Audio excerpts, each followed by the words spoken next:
talk to the person right in front of you online or in real life. Because if you're talking to the people right in front of you in your audience, or the people who are already showing up there and not just looking for who the most famous person in the room is that you can talk to, you're going to make that person feel really, really good. And you never know what connection is sitting right next to you who is being completely underestimated.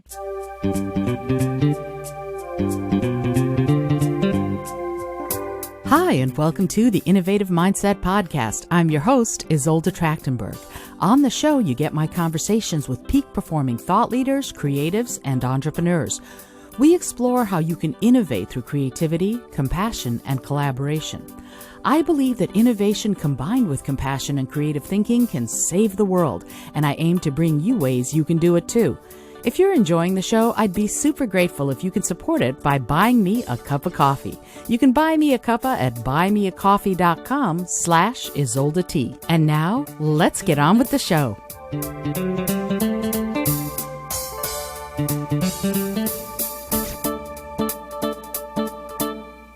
Hey there, and welcome to the Innovative Mindset Podcast. My name is Isolde Trachtenberg. I'm super happy you're here, and I'm thrilled to have back a guest who's one of my favorite people.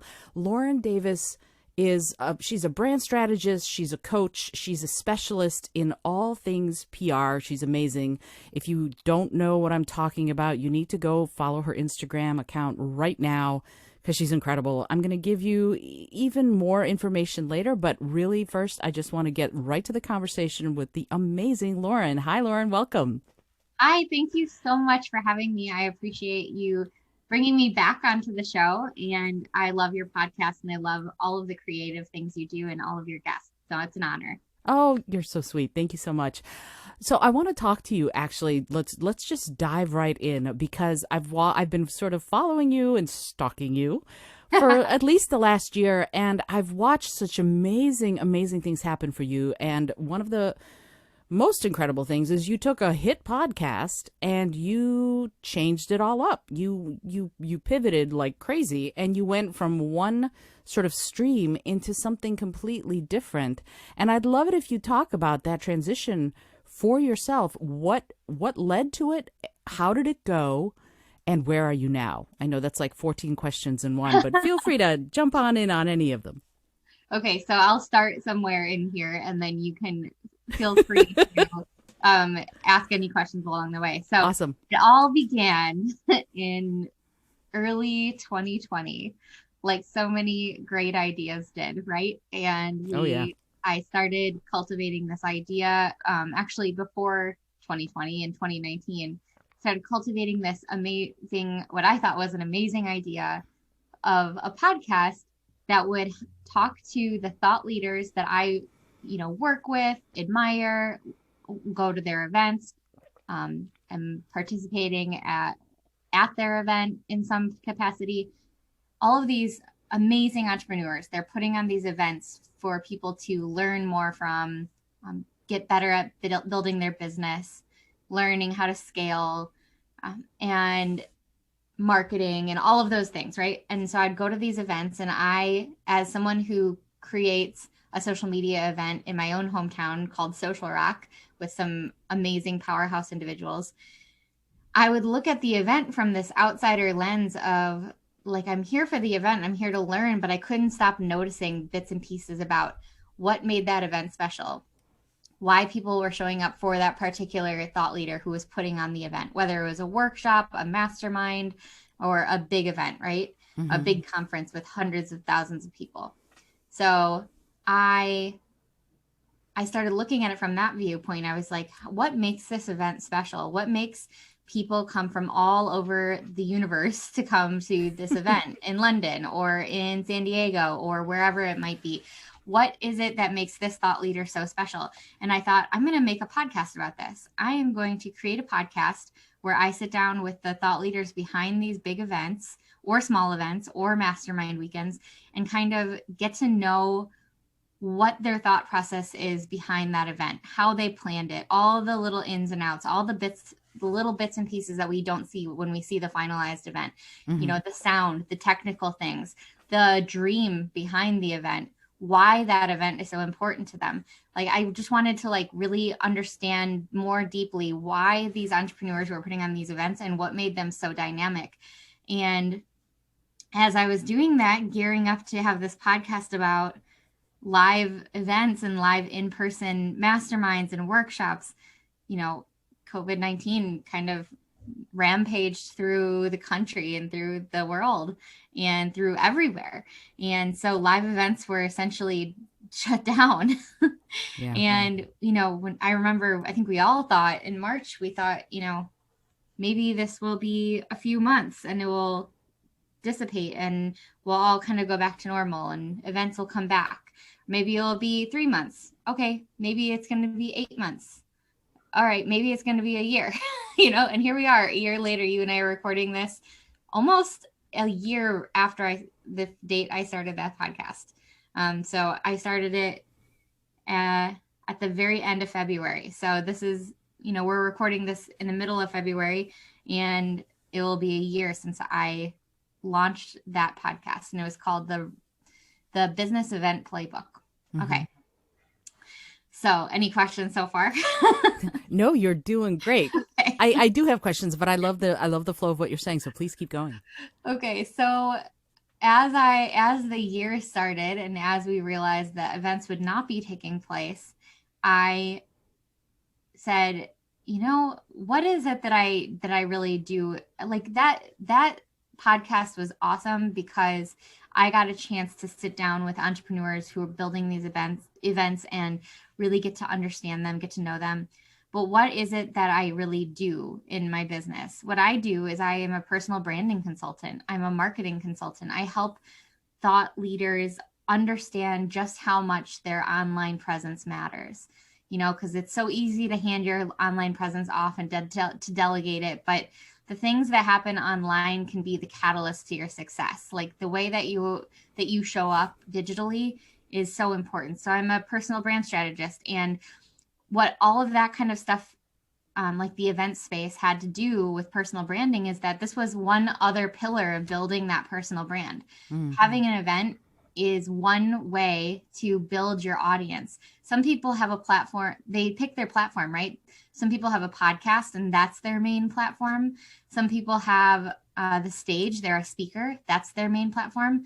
And other thought leaders and entrepreneurs, they plan events and that is their main platform. That is their podcast.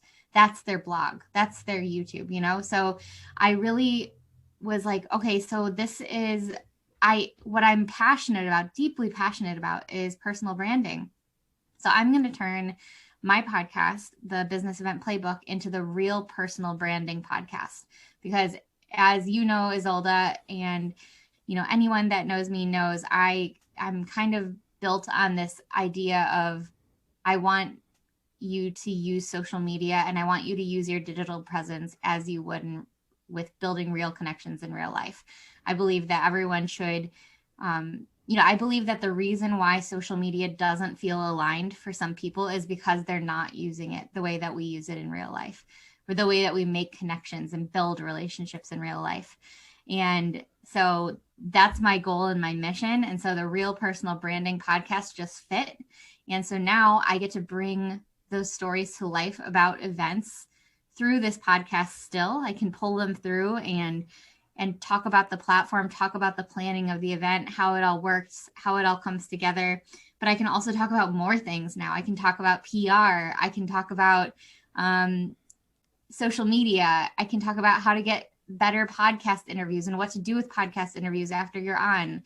I can do a whole bunch more that really fits into who I am as a person and what I talk about and what I really teach my coaching clients and my clients that work with me. And it feels much more aligned and much more exciting. So now it's the Real Personal Branding Podcast. And it's your VIP access to thought leaders, speakers, authors, coaches, and the secrets behind how they built their personal brand businesses. Wow. Okay. Wow. I feel a little bit like I'm dumbstruck, and here's why. I'm amazed at everything you just said, but I'm so curious and fascinated by the awareness that it took for you to go, who, not only what is the world doing right now with COVID-19, but who am I in this world and what should my mission be? Can you talk a little bit about how that came to be? Where did you find the awareness, and how did you get to that point of change, that point of I'm going to make a change because I want to be more true to myself?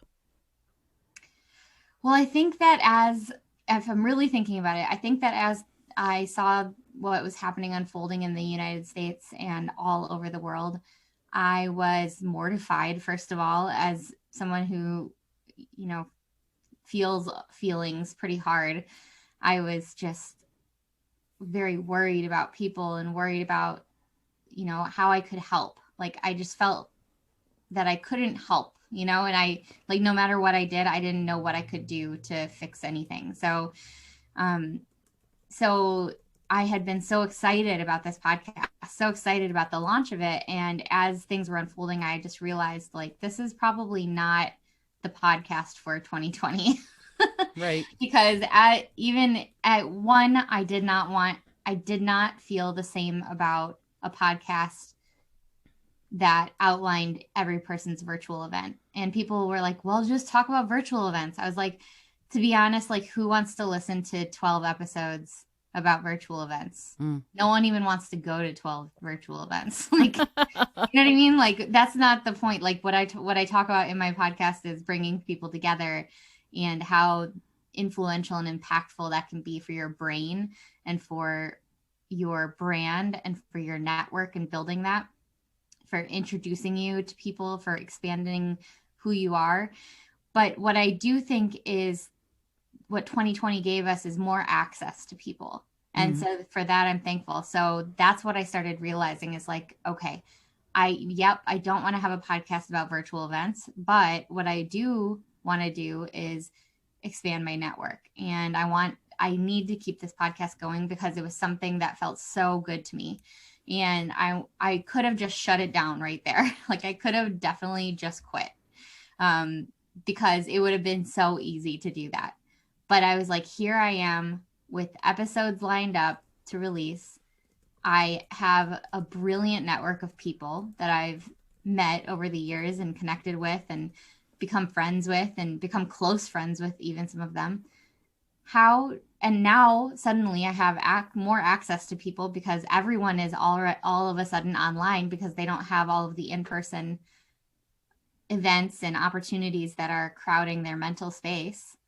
So how can I use 2020 and the access that it provides me to a much greater network online to help people and to help them have excitement and opportunity for when everything not returns back to normal, because I don't think anything's ever going to be the same, but for when things even out a little bit and we're able to start going to events, planning live events again, or building our businesses in a way that was similar to what we used to do. I thought, how can I really propel this forward and make it something that inspires me again, but also just helps people keep that inspiration in building their business?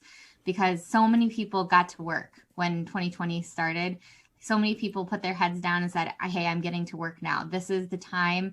I finally have more time at home, or I'm maybe stuck at home and working remotely, and I want to pour into myself now. And I said, this is the perfect opportunity. And I just went with it, and I didn't look back because I couldn't. If I looked sometimes, and I don't know if you feel like this, Isolde, but with me, sometimes if I look too much around me and I don't put the blinders on, then I'll get too distracted by myself. I'll say, I don't think I can do this anymore. Or here's a million reasons why I can't, Right. So I just said, I'm not looking back. I'm doing this. I'm changing it. I fielded some feedback from some of my friends on the name change. I said, hey, can I change? Do you mind if I change it? Or not, do you mind if I change it to this? Does it make sense? And, I got some good feedback. People liked it. This is the name I settled on. And I said, okay, I'm doing this. Here we go. Started relaunching my podcast again. So it was a rush and a whirlwind, but I'm happy to say the podcast is doing great. And it wouldn't, if I had worried about it for too long, I would have never done it. And I think a lot of us are in that boat. Some people are natural action takers, right? They get something in front of them and they're like, I'm going to take action right now, right away. For me, I'll just be completely honest. It takes me a second sometimes to take action because I am a recovering perfectionist and I like to make sure that everything is just right. So one side of me is that perfectionist, and then one side of me is that artist and that creative. And it's saying like, go try to do this, or like pour into your art, pour into your passion. And I feel like there's all of these, I feel like if I stop sometimes to look around me and to say like, oh, here are the reasons why you're not ready for this yet, then I'll never do the things that I want to do. And so that's how this podcast started. That's how generally everything I've ever done has started. I love it. And it's so, you're so very wise, and I agree completely. Sometimes if you stop and you look around instead of going, you'll let I'm the same way. I'll let things dissuade me or distract me, and then suddenly 6 months have passed and I think, oh, I was going to do that thing and I didn't do that thing. What's up with that? And it's so funny to course correct that way when you're in that space. Yeah. You said something that I thought was really interesting about, I mean, everything you're saying is interesting, but this thing kind of made me go, huh. So when you work with people on your show and even clients, you said that it's about networking, and networking in real life versus networking in virtual life. Mm-hmm. I'm wondering, you said you help people figure out how to network through these virtual events. And that's something that personally I go, the only way I know to network in virtual events is to be helpful, right? That's the only thing I know how to do is go be helpful. That's my go-to. What are your thoughts on that? What if somebody's going to a virtual event and you said yourself, that's a lot of going to virtual events is tough. How should we network? What do you suggest as a strategist? What do you suggest someone who perhaps isn't used to doing this virtually, like so many of us are not? What should we do? Well, I think there's a lot behind what you just said and being helpful. So showing up to the things and being valuable in whatever opportunities that virtual event is putting in front of you. Let's talk about the technical side though, because a lot of times virtual events will have a Facebook group or a thread or like a Slack channel, something like that, where you can connect with people from the event inside there. And many times there are questions in those Facebook groups. People have asked questions or said something and it's just crickets. No one's answering them, right? So that gives you the opportunity to stand out and answer people.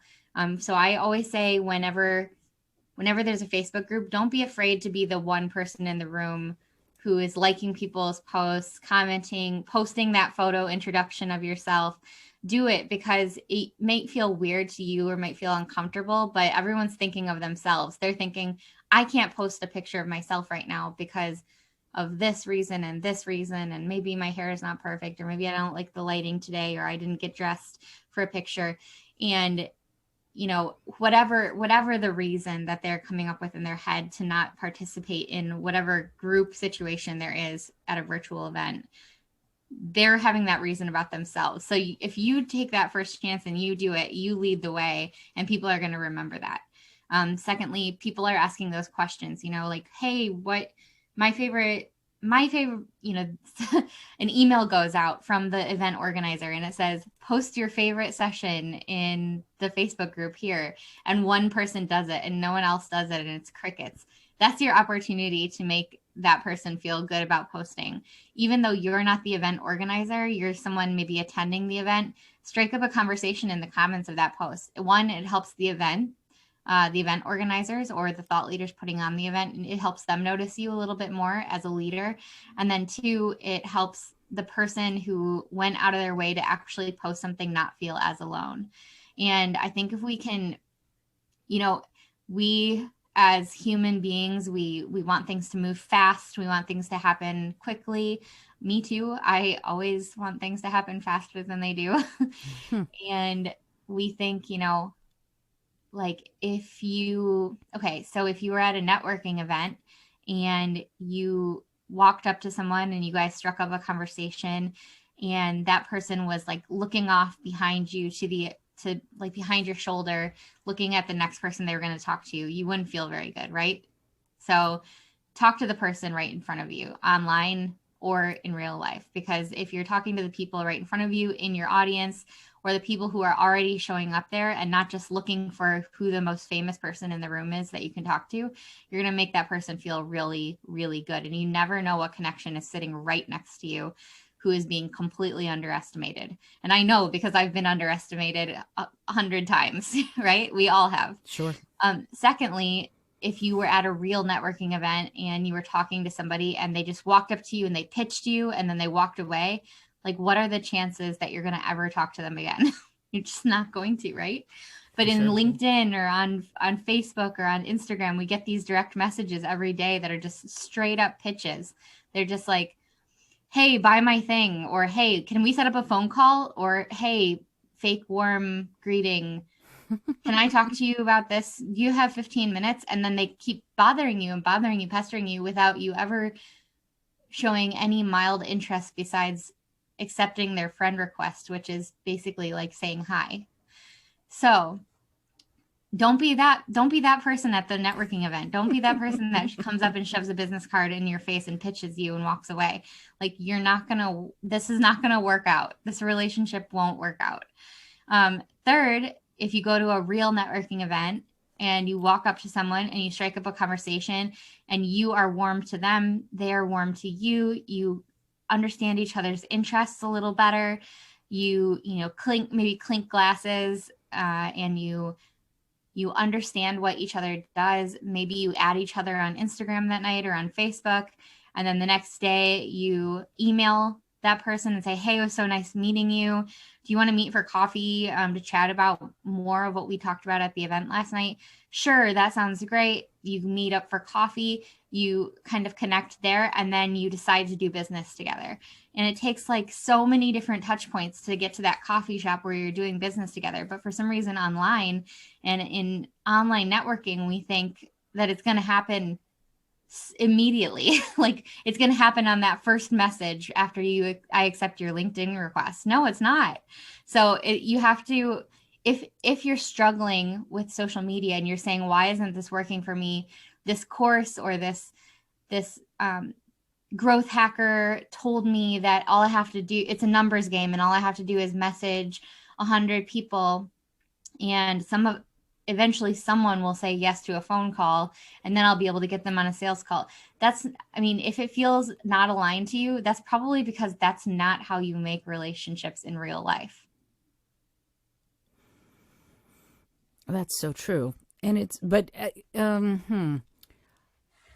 I agree completely. And there's a weird thing, and maybe it's just not understanding how it works through the virtual space. For me, like in your Facebook group, which I love, and I want to talk so much about your Facebook group.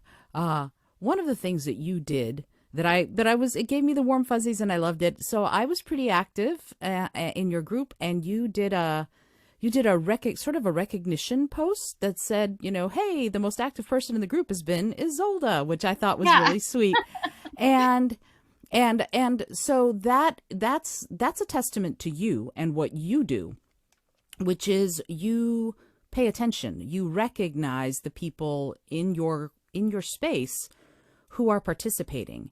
And in live events, in a situation where I meet someone and I chat with them and we go and have a drink or a coffee or tea or something, and we're just chatting, that's one thing. But how do you do that in the virtual space? How does that translate to, like in the Facebook group, I was answering questions or whatever because I perhaps knew the answers or could comment. Is that how we do it? Or what are the processes of doing that virtually versus live where you can go, let's go have a cup of coffee? So my first tip would be to take advantage of the moments where people ask you to introduce yourself. You never know who is silently looking at those things, but not necessarily commenting or liking, and they might need exactly what you offer. So always take advantage in every online every online place to introduce yourself. Now, there are some, I'm sure you've seen it in some Facebook groups. There are some people who say like, okay, let's grow your following, put your Instagram handle below and everyone go follow you there. So that's, I have, mixed feelings about that type of stuff because it's not necessarily the best way to get followers. But what I do recommend in those situations, like in Facebook groups, like that, is to put what you actually talk about on your Instagram and use that as another place to introduce yourself. So whenever I see something like that happen, I say like, here's my Instagram, but before you follow me, this is what I talk about. This is who I am. If that sounds interesting to you, P.S. I also own a record store. If that kind of stuff sounds interesting to you, then by all means follow me. And I love to stay connected and engaged with my followers because I want people to know I'm not looking for fake followers. I'm not looking for followers who aren't going to be connected to me and my content. And so understanding that online is obviously different. Like we're obviously behind computer screens. We're not in person right now. And it's going to be different, but using the opportunities to introduce yourself and to make yourself known go a long way. The second thing I would recommend, and this is just a very technical thing, is to have a same or similar profile picture on all of your platforms and start showing up as who you want to be. So if you want to, if you want to be recognizable, you need to have a profile picture where somebody could, if they saw you in a gas station, but you guys have been connecting online only, and they saw you pumping gas, they'd be like, hey, are you Isolde? Make sure that they can recognize you in person, online and offline, and that it's not some like overly filtered, crazy photo, but maybe that does look professional. So they know that you are taking yourself and your business seriously. That goes the same for, make sure your photo's not super little.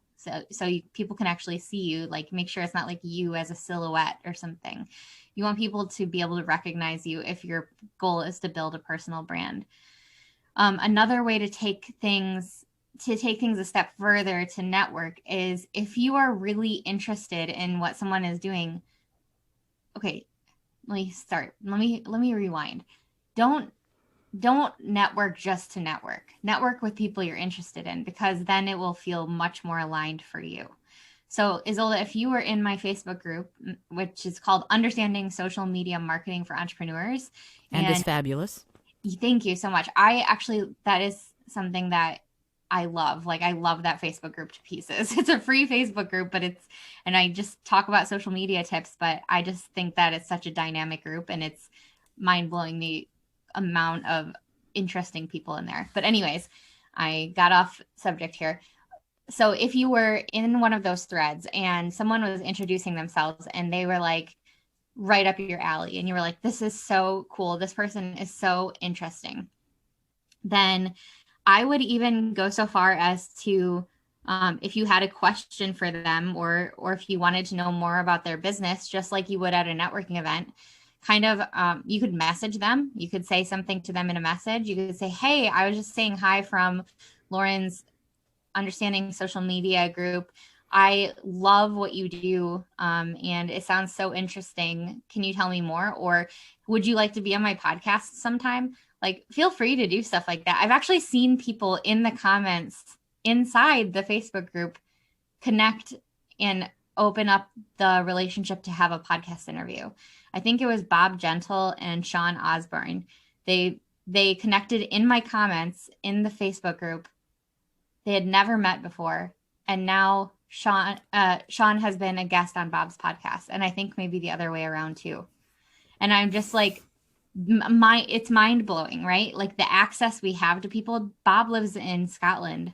Sean, I can't remember where he lives. I think it was somewhere in the United States here, but they met in the comment section of a free Facebook group started by me, and now they're friends and they're connected online and they're on each other's podcasts. That's cool, right? But it happened organically because they were being friendly with each other and because they each had something that was useful to each other, and they read about those useful things because both of them took the steps to introduce themselves. So don't be afraid to introduce yourself and get out there.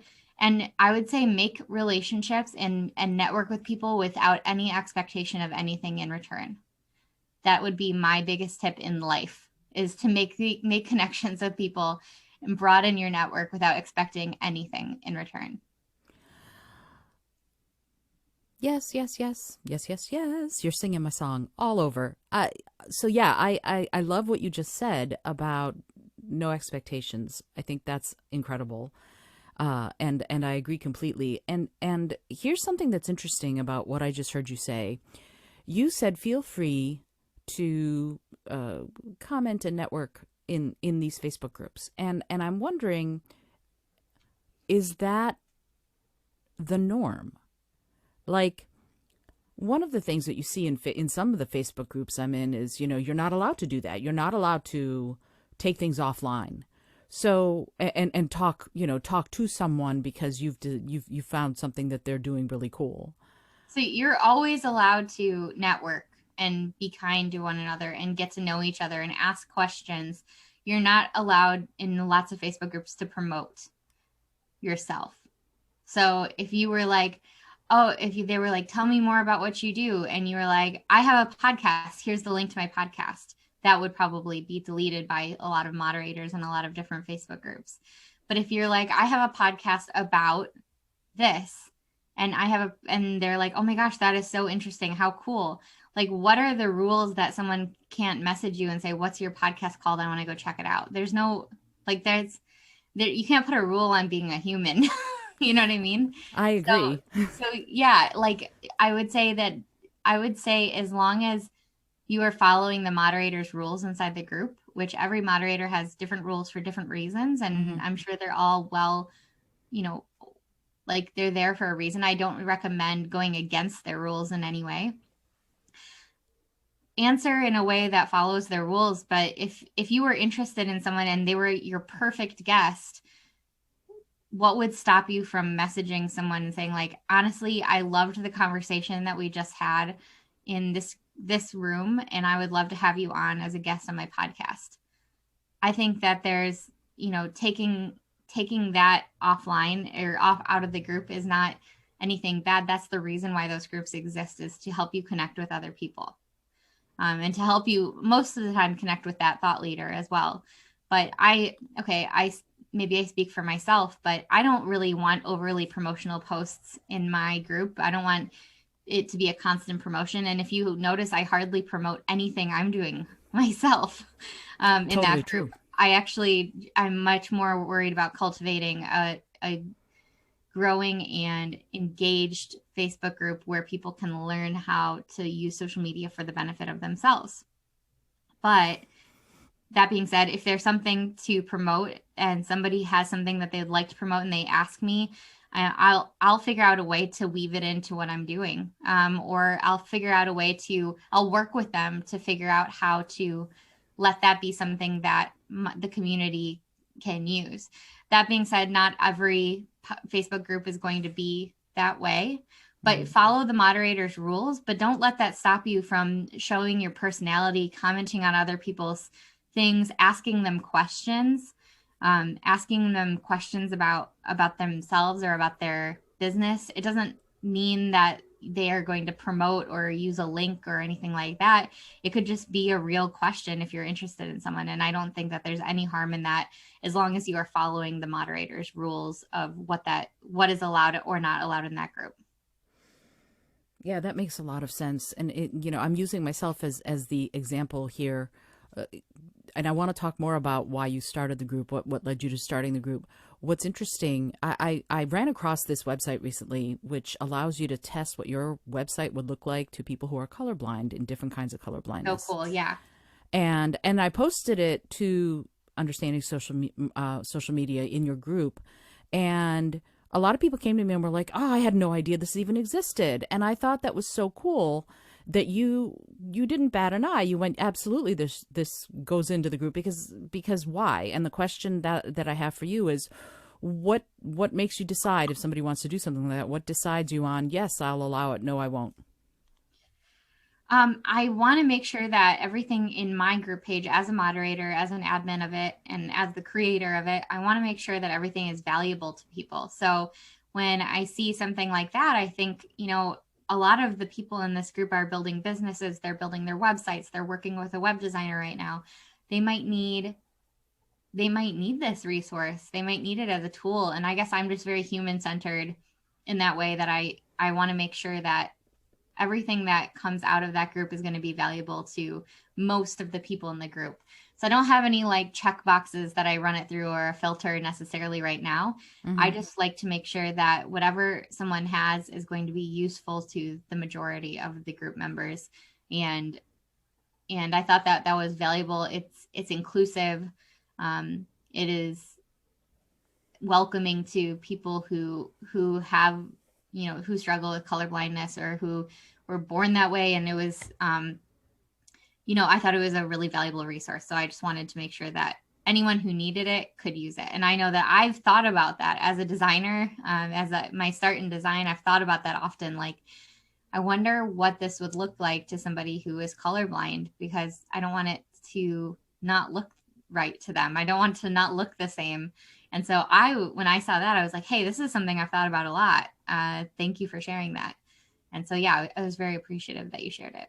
Oh, it was absolutely my pleasure. I was like, this is amazing. What a great resource. And so I was anybody who needs it, right? So let's talk about the group a little bit more, if you don't mind. What made you, this all started relatively recently, within the last year. What made you decide to begin this? It's a free group and so valuable. The stuff that you put out is incredible. What made you go, this is the next step, and how did you do it? I think because there were so many things I wanted to share, and I wanted to share them with the right audience. And a Facebook group is a very useful tool for that. So I started my Facebook group in a little bit of a different way than most people might start it. And maybe some of your listeners would start it like this too. So I'm going to explain my experience. And that doesn't mean that this is how every Facebook group starts, but this is my experience. Is I have always been much more about cultivating an audience that really wants to hear from me. And I don't care about having a giant group. I care about having a quality group. So I have only promoted my Facebook group on my Facebook page once or twice. And I've promoted it a few times in the stories of my Instagram. That's it. Because I want people who come to my Facebook group to really want to be there. I want them to participate. I want them to be involved. I want them to comment. I want them to learn from it. So I only want people in there who are really going to take what we're talking about in there and run with it, and who will help other people in the group, who will add value, like we're saying, who will comment on each other's posts, on each other's introductions. That kind of stuff means a lot to me, because that means I'm cultivating a community. It doesn't mean that I'm cultivating just a group that worships me. And that's like the most uncomfortable thing I could ever think of. Like, I want to cultivate a community of people who grow and learn from each other, just like we would in real life, because that's what I love doing. I love bringing people together. I love hosting parties. I love hosting networking events in my hometown. I love planning my conference here in my hometown. I love doing stuff that bring people together. And so that was my goal for that Facebook group is, hey, I want to teach people social media tips. And a lot of people ask me the same questions over and over again. And I was like, this would be an excellent place for me to drop those answers to those questions to a place where I know the audience is like a captive audience, like they want to learn the stuff that I have to say. Mm-hmm. But secondly, I want to bring people together who all are in the mindset of working together and building community together and getting to know each other. And that's how I started my Facebook group. So I hardly promote it. I hardly put it out there. It grows every day, so much that I just ask my admin to take on approving requests because I can't keep up with it. It grows every day, and the people that are coming are people that are exactly in my avatar, my niche. And that's because we started with a smaller group. They all are bringing new people to the group. They're inviting their friends. They're telling people about it. And that's why it just keeps growing, and it's going to keep growing. And it's going to keep going as long as we are all working together, participating, and learning from each other. And that's like all I couldn't ask for. That's all I want out of that group. That's Just fabulous. a place for people to grow. And I've invited several friends to, to be part of the group because it is so incredibly valuable. You're doing incredible stuff there. There's something that I really particularly love.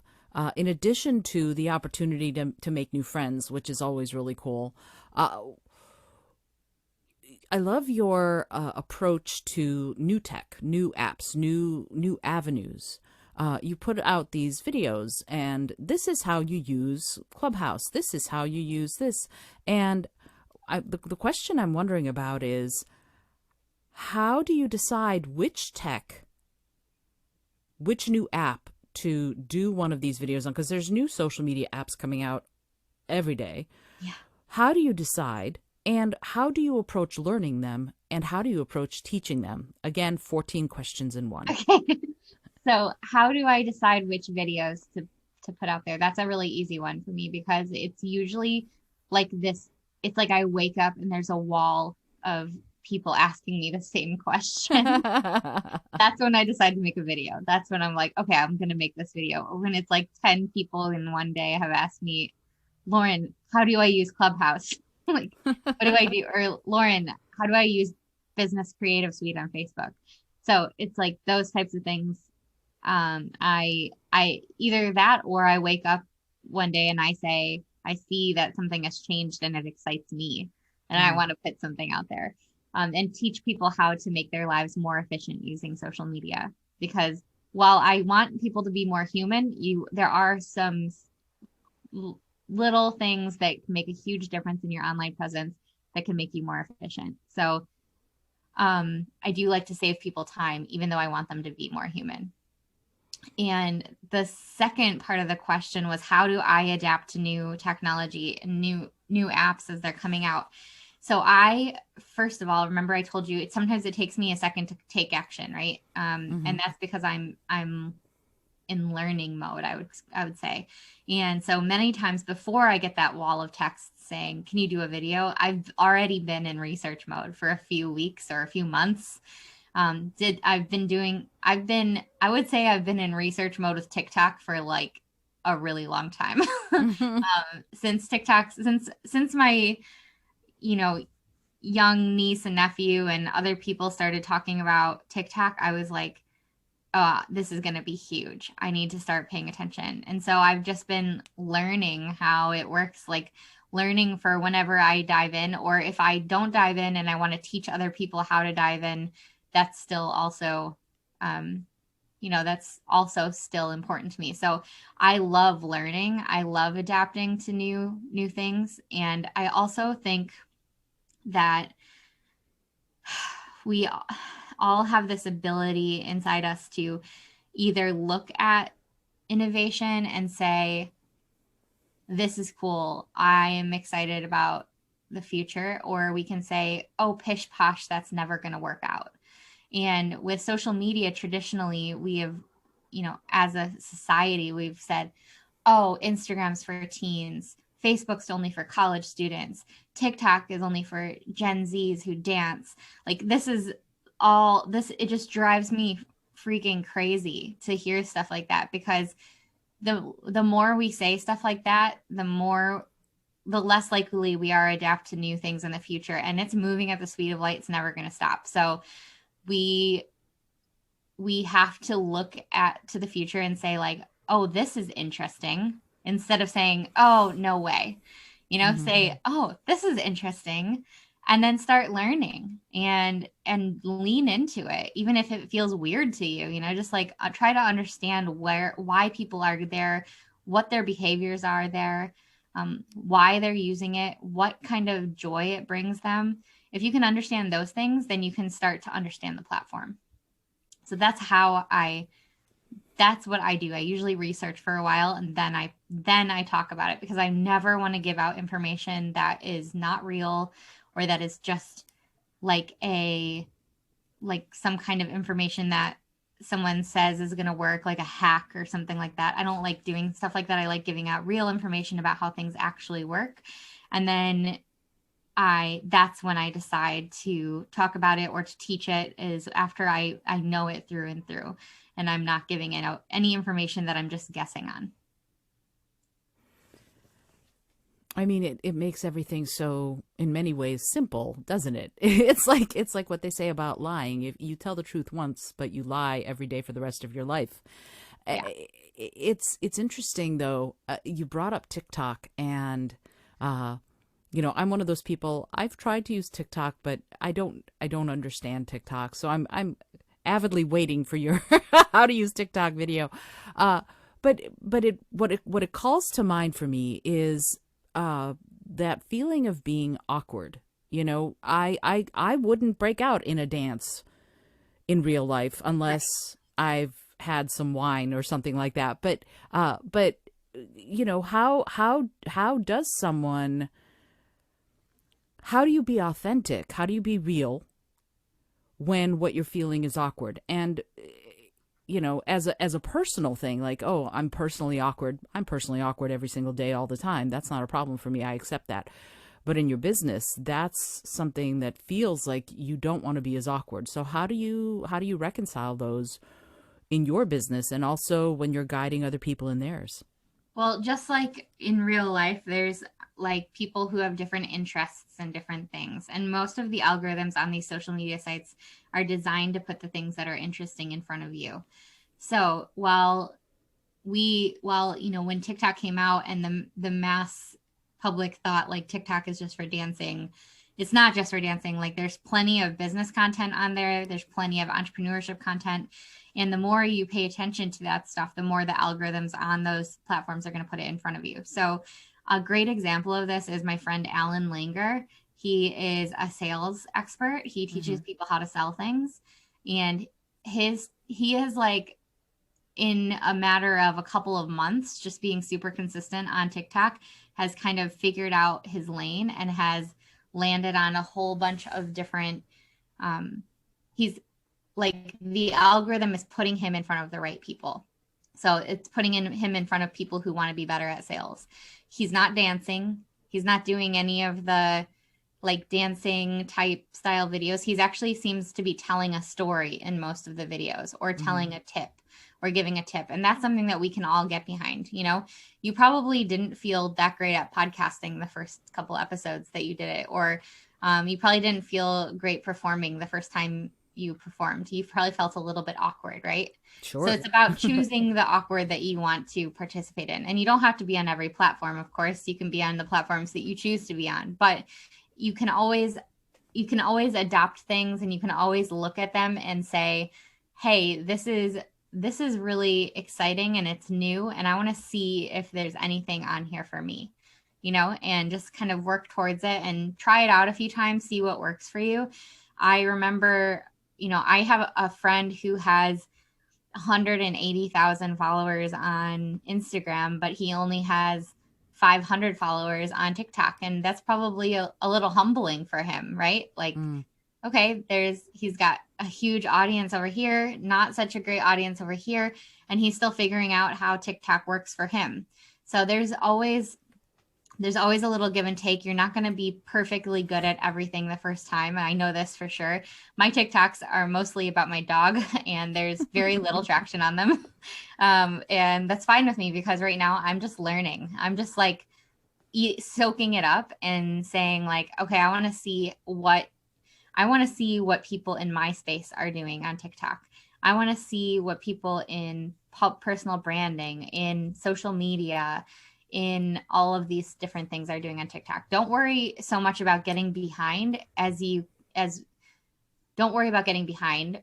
Worry about showing up as yourself. That's the thing that you should be focused on. So yeah, don't stress out about like, oh, they have so many more followers, or they got started earlier than me. Just start today. Just start today by like figuring out like, let me look up hashtags that are in my niche. Let me pay attention to people who are talking about the same types of thing as me. Start writing down inspiration, and just help yourself get creatively inspired by new tech and by new apps instead of saying like, oh, that's never going to work.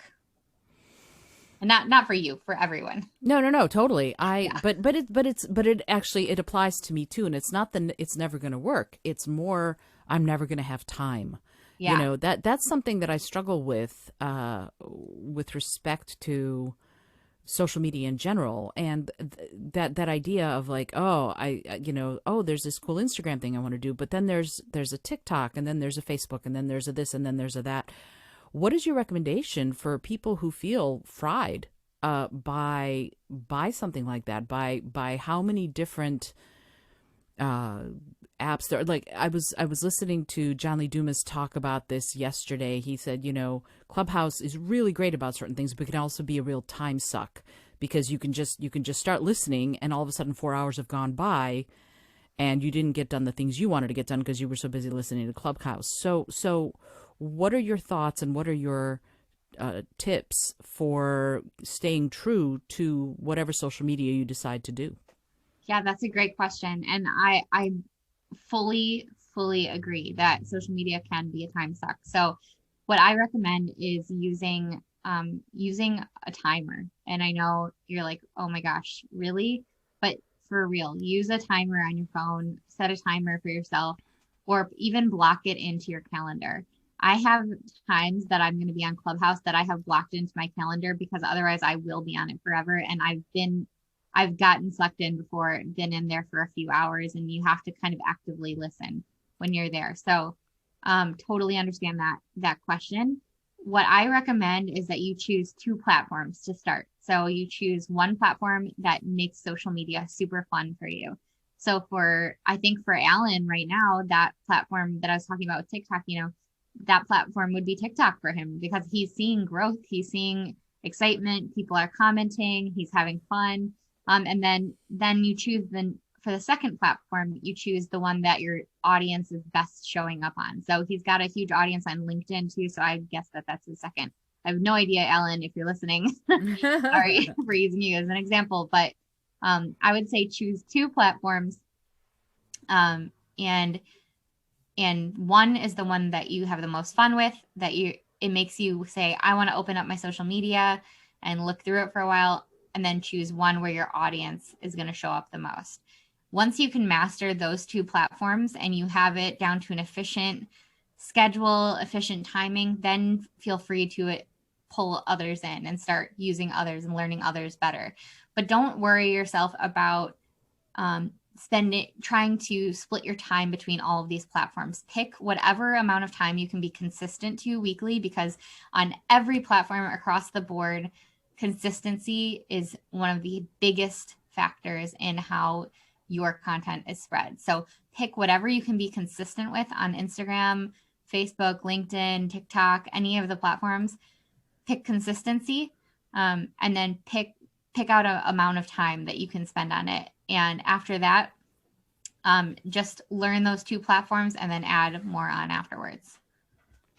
Fabulous. I love it. Okay. So, wow, so much. I could speak to you for the next 6 hours, but I realize that you have a life to get back to. I would love to ask you just a couple more questions Sure. before we end. First, what are you most excited about right now? What am I most excited about right Mm-hmm. now? Okay, so I have so many great guests coming up on the podcast. I'm really excited about that. I have Mark Schaefer, John Lee Dumas, a whole bunch of others. It's really exciting. And when I started my podcast, I thought, in a few years I might interview some of these guys who I know, and I know by name and have spent a little bit of time with here and there, but not really anything that, I would consider John Lee Dumas one of the, entrepreneur podcasters that people all know, right? So Sure. excited about guests like that, excited about all my guests, really. I'm excited that I've rebranded it and it feels energizing to me again. And honestly, I'm happy that my family is safe and healthy, and, that we made it through 2020 for the most part with everything working out. That excites me too. I'm excited to be alive and to be to be here living and talking to you on this podcast. Ah, that's fabulous. I love it. I love it. Thank you, Lauren. I'm so excited that you were here and sharing all the wisdom. As you know, I ask this silly little question at the end of every episode. You've answered it before, and I'm actually curious to hear if your answer will be different. So the question is, if you had an airplane that could skywrite anything for the whole world to say, what would you say? This is I should have prepared for this. I knew it was coming. And it was like, what are the chances that it will be asked again? 100%. I don't know. That's such a hard question for me to think about because the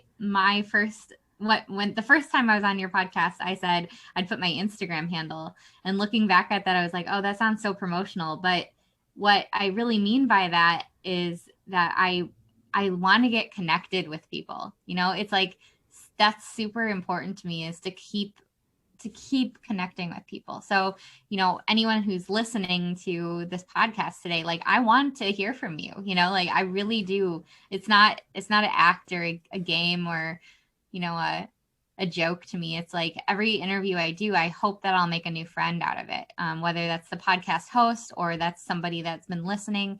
And so that's what I said last time was my Instagram handle, which is L Davis Creative.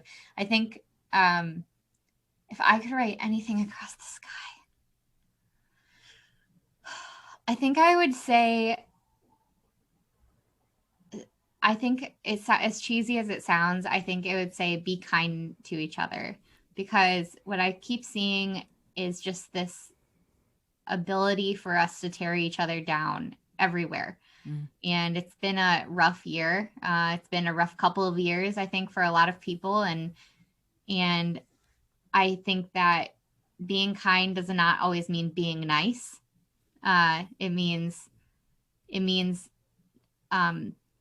maybe having some empathy for others and trying to understand where they're coming from, but then holding them accountable. That's being kind. I think that we all could use a little kindness, so that way everyone can start healing.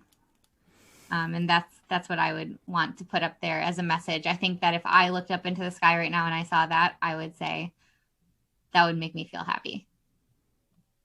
And that's all we can ask. I think kindness is key. Lauren, thank you again so much for being on the show. I really appreciate you taking the time. I'm super excited about all the work you're doing, and I'm excited about the podcast. Go listen to the podcast if you have not been. It's amazing. This is Isolde Trachtenberg, and I'm reminding you to tune in, subscribe, and remember to listen, learn, laugh, and love a whole lot.